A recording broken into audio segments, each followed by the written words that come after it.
People often ask me, after living in Japan for years, does it still feel magical? To be honest, sometimes it doesn't. When you've lived somewhere long enough, the things that once amazed you slowly become part of your everyday routine. But spending one last day in Tokyo with my relatives before they flew back to the Philippines reminded me of something I had almost forgotten. Maybe Japan never lost its magic. Maybe I just got used to it. Our first stop was Ichiran Ramen, one of Japan's most famous ramen chains and a must visit for many international tourists. I'll admit something.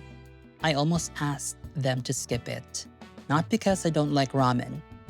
Recently, I've been trying to avoid it because of my GERD, and every time I eat ramen, my nape and head hurt due to my hypertension. And I honestly thought Ichiran was a little overhyped.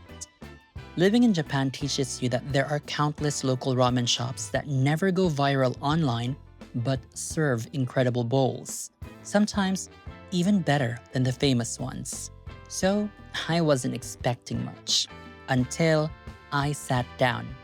One thing I genuinely love about Ichiran is how customizable everything is, from the richness of the broth to the amount of garlic, the spice level, the noodle firmness, even the intensity of the flavor. It felt like I wasn't ordering their ramen. I was creating my ramen. And surprisingly, it made me fall in love with ramen all over again. Maybe Ichiran isn't famous because it's the best ramen in Japan. Maybe it's famous because almost anyone can build a bowl that perfectly suits their taste. After brunch, we headed to Ginza. If you've never been here, imagine one of the most luxurious shopping districts in the world. Designer boutiques, flagship stores, luxury cars, beautiful architecture. It's the kind of place that makes you stop every few steps just to admire what's around you. But what amazed me even more were the queues.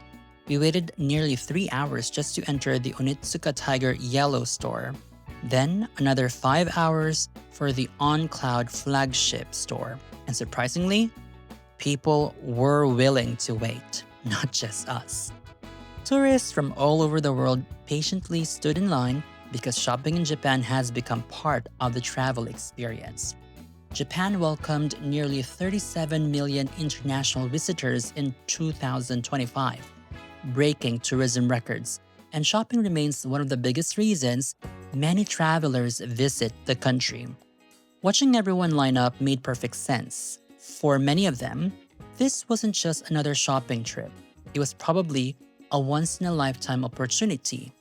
My relatives ended up buying around 6 pairs from Onitsuka Tiger, several pairs from On Cloud, and even more brands like Asics, New Balance, and some stationery from Muji. Seeing how excited they were honestly made the waiting feel worth it.